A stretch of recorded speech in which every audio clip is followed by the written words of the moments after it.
Hello everyone, welcome to Job Skills Share, the platform where we learn, teach, and share job skills.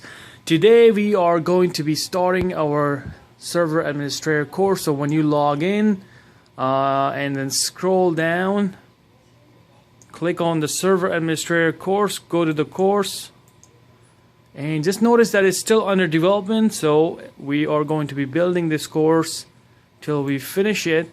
When you scroll down, you're going to click on learning path, and this video will go under. So when you click on learning path, you will come to this page, and this video will basically go under right here, installing after the server core. I mean, we are going to be installing our videos now. Remember, we said that this is going to be with the IT free training and Job Skills Share together, so then you guys have a very nice professional videos out there, and then also a very real world raw type videos that how things happen in real world from us. So what we're doing right now, this video that I'm making right now, is going to go under this installing server core 2012 R2. So what are we going to cover in this core? In this video, we are basically starting with a scenario over here, okay? And I'm going to open this. So then you guys have a little bit better idea, because remember, we don't want to confuse people when we do things. So I'm going to just make it a little smaller. So here's the idea here. We have a small business and we got the internet connection from AT&T or Comcast, whatever. We just got that. We got the small router. We're not doing routers or switching right now or anything like that. And we got the switch. So we got our connection, okay? Most of the time this is going to be like this, and you're the server guy, you're configuring servers only then, okay? So we got our switch right here. This is right here. We're not doing anything router because I already have the router configured, but at this point we have a switch and connection. So the connection is basically this connection right here with one IP address. So let's say, for example, this is my one connection that I got, a static connection. So we're going to name it, or name IP address, whatever we want. We're just going to do that on this one right here. So what we need to do here, we need to plug this into the server. You have two Ethernet, so one is internal and one is external. So this will go into external, so then we will make our internal network. So basically we will create our domain controller, which is this server right here, and that server on the picture is this one right here. This is a 64-bit server and it has 4 gig RAM. We're not doing into going details, raids, or anything like that. Right now, we are just doing basic stuff. So make our domain controller for the first time, and then we can start working on DNS, DHCP, and all those features and rules, so we can understand servers first. And then we are gonna go into details, scenarios, labs to create some advanced stuff. But at this point, we're just creating our first server, 2012 R2. We're going to install that, and then we're going to configure it so then printers can be managed, computers can be managed, and remote access laptops, anyone trying to remote into this server, we can all manage it from this single server. That's basically the idea of a small business. I mean, most of the small businesses are like that. They have very few resources, so they have one server or two servers. They're doing every single thing, and only 10 people are trying to access that, but one person is managing it from everywhere. But when your business grow, mid-sized businesses, 300 computers, then the servers also grow, and then your resources are going to become a little bit more than just having one or two servers. Then you're going to put your hands on. But we're not going to confuse you right now. We just have an internet connection. We have everything ready from our Cisco side, meaning Cisco or any other side. We have everything ready. We got the connection coming to the server. All you do as a server administrator, you need to configure this domain controller for the first time. So after this video, what you're going to do is I am going to put another video, and that's going to be here, preparation for the server through USB. So basically, let me show you guys the USB that I created. This right here, this USB, I have created it. So what you are going to do, there's going to be another video right here, preparation for the server through USB. So you're going to see something like that after, I mean, you're watching this video right now, but you have to watch that video to see how I created my first USB so I can install it on this server, and then from there on we will create our first domain controller. Okay, so right now I'm going to configure this guy right here. I already got it in a real world. Remember, this is everything real, so we have to show everything real. So I got my USB and I am going to plug it into this server. So I plugged in this into the back of the server. It's plugged in, and I'm going to start my server right now. And this server is connected right here, so I can see everything and configure everything from scratch. So we are going to boot our USB. So you need to find your boot. Mine's F11 boot menu. And basically what's going to happen, the server will say that, do you want to boot this from a CD, USB? So we'll pick USB over here, okay? Now again, remember guys, we are doing this just basic stuff. We're not going to advanced RAID or anything like that. That's going to confuse you at this point. So let's get to the basic only. So here we need to decide now to start the server from a USB, which is in the back right here. I go ahead and just do that. As you can see, the files are loading right now from the USB. So at this point we have a bootable USB almost working. We'll find out when we go to the real installation part. Make sure that things are not corrupted and all that kind of stuff. So it's almost done. And don't worry about my screen right here. Like I said, I love this monitor and I want to give it up. While this is happening right now, just want to give you guys a reminder again that where we are, we're basically here, we're building our first domain controller. So we're just installing the whole server on the hardware right there. So we're basically installing this guy right here, okay? And then we're gonna do everything over here. We make a domain controller, and then we will be able to manage all these computers, printers, remote desktops, every single thing from this guy right here. Okay, everything is done.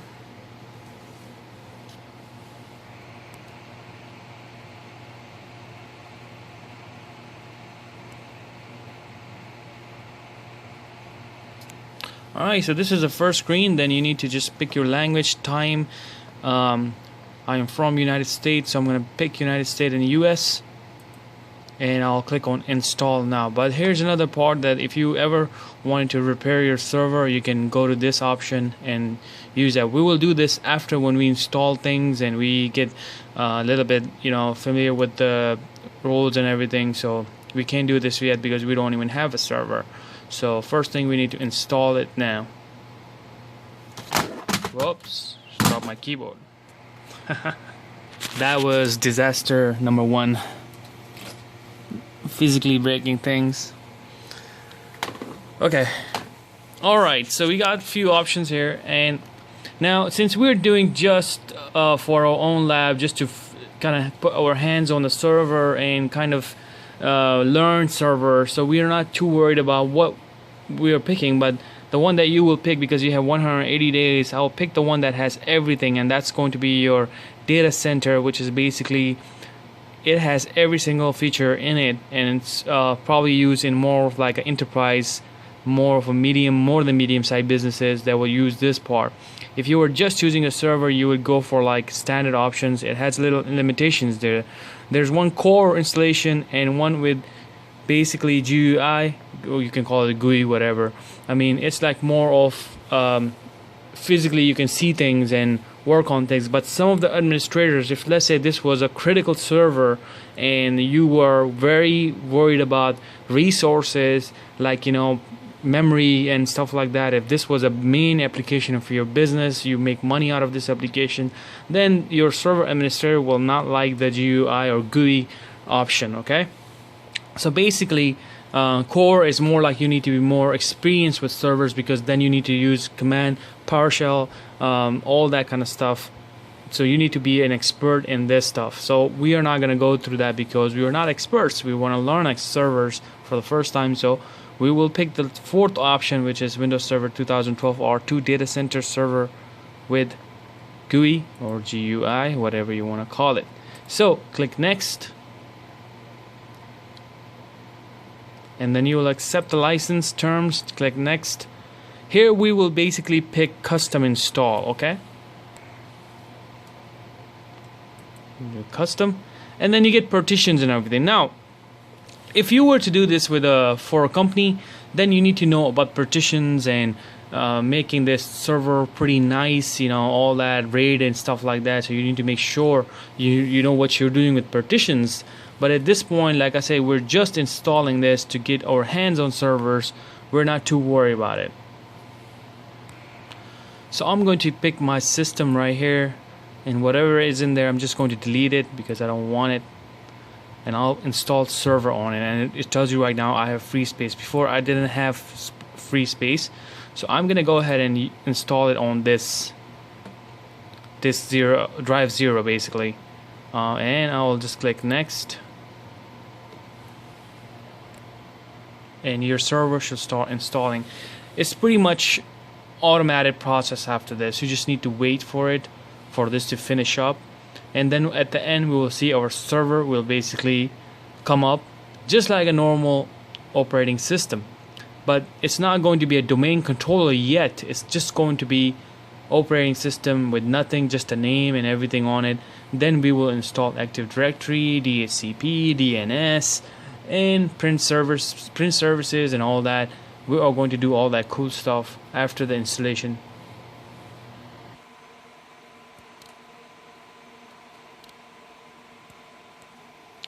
Okay, once everything is done, it will restart. You can just click on that, and now we just need to wait for it to restart. There are some other things needs to be done. And now this time you notice that I'm not hitting F11 to start this machine from a bootable. I just want it to boot to hard drive now.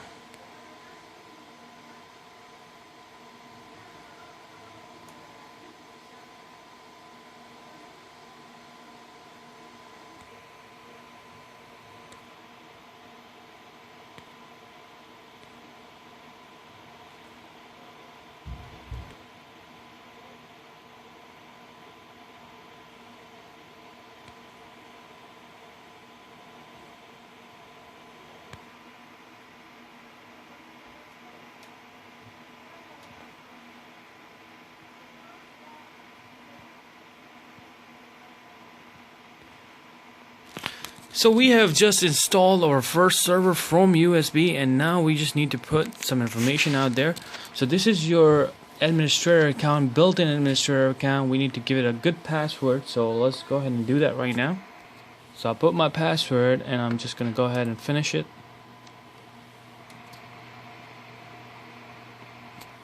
Alright, so that's the first screen, and it asks you to do all control delete, and the same password, you just need to type that in there.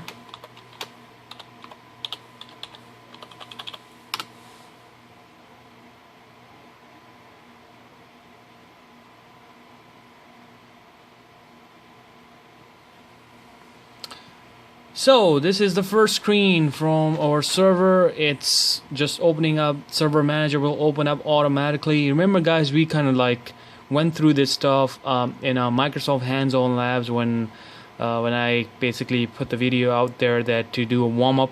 So basically when you went to that video and that lab, it was already built in. There was a domain controller already installed. There was an Active Directory already installed. Every single thing, almost everything was installed for you, right? At this point, this machine is a standalone server. It is not providing any services at this time. It's basically on its own right now. What we need to do is we need to create this as our main domain controller, and that's something we will discuss in the next video, and I'm going to show you guys how to get to that video right after this. But just before that, we just want to quickly go ahead and see what's going on with this server. This is a fresh server, so to find out what's the name of this server, you just need to right click on this little startup. I mean, that's pretty cool. They added this start thing. I really hated it when there was no start. Now you have the ability to do that, so you can right click on that, and we're gonna just go ahead and click on system. When you go to system, you will see your server memory right here, which is 4 GB 64-bit, and this is the type of name you get from Microsoft, and we will change this name, but we have to be very careful when we put it on domain, because you can't change names after it. So it's going to be our domain controller. It's going to be something like corp.jobskillshare.org, or maybe some HQ. Whatever we want to give it a name, but we will plan that out in the next video. That's going to be little planning, and then we're going to come back here, and when we make it a domain controller, we will basically see more stuff over here. Before, if you go to that Microsoft lab, the free lab, you see Active Directory, DNS, DHCP. You see nothing over here when you install this as a network system administrator. You install this on your work environment. You will not see all that stuff. You have to create it, you have to plan it out, and that's what we're gonna do from scratch, so you guys have a good idea from hands-on, real world. When you see things, you learn better. Alright, so see you guys in a different video, but before that, I'm just gonna show you guys where to get to that video. Okay, so to get to this video right now, we basically did this part right here. Install 2012 R2 from a USB flash drive. We did that part. I just showed you guys. We did the installation, and you will see that video right here. It will be a YouTube video embedded in here. Okay, so you'll see that. Then this video, after this video, you will see create domain controller. This is where we need to do our little planning, where we will basically discuss our, let me just go back here and click right here. Basically, we will discuss this guy right here. So we already put a software on it. We operating system on this hardware right here. This is the hardware. We put the software operating system 2012 R2 on this machine, but it's not providing all these services right now. Remember, we are doing all this to manage all these systems right here: desktops, printers, remote desktop, laptops, providing security, routing, DHCP, DNS, all that stuff. We have to make this guy make it able to do all this stuff. We have to put it as a domain controller, and then we can do all this stuff from here. And that's the real skills that you want to learn as a server administrator. This is something that you need, and then we'll see you guys in a different video. Thank you for watching this video. Make sure you like this video, make sure you share this video, make sure you subscribe to our YouTube channel. Bye bye. We're getting ready for domain controller and all the installation, but as you guys can see, my monitor is messed up, so I'm not going to be recording it like this, and because it won't make any sense either, because everything is on the screen now. Now the physical part is over. We installed that. I wanted to show you guys this, but at this point it won't make any sense for me to record video directly on top of the screen, because then you guys can see everything clearly. So for doing that, to get it access from a different computer, you probably need to go to your settings, system settings, and go to remote settings, and you need to turn this guy on, allow remote connection. So if you're using XP, you probably have to uncheck it, but if you're using Windows 8, 7, this should be okay, and then you click OK. So just remember the IP address of your server. At this point, we're not changing any IP addresses or doing that. We're gonna go in details, but just to get started and for you to access it, you can do it that way. Just type the IP address and remote desktop connection from other computer, and you should be able to get into the server. And then what you need to do is to update it. So to update it, you go to search and just type updates. Yeah, you will see Windows updates right here. You click on that, and then you click on start running updates. So once that's over, you will see all the updates that it will look for. And so these are the basically updates. You can click on it and see what updates you will get, and just to see, you know, if there's a big update. So just click on the size here, and you will see this guy right here is pretty big, and you need this security, all these updates too, for your server to run properly and all that stuff. And you got some optionals one right here. If you want that, also you can add it. I mean, sometimes if you are in a production environment, you definitely want to test updates before you do anything, because you might have another extra server laying down there. You want to check these optional updates, because if it mess up something, then you have a big problem. So that's why. since we don't have anything to lose, this is just for testing, we're gonna go ahead and just get every single thing into the updates over here. Okay, so let's go ahead and we will basically click on this important updates first, and we are going to click on install, and that's 700 MB updates, and that's gonna take a little time. So once this is over, we will start our domain controller stuff after this. Thank you.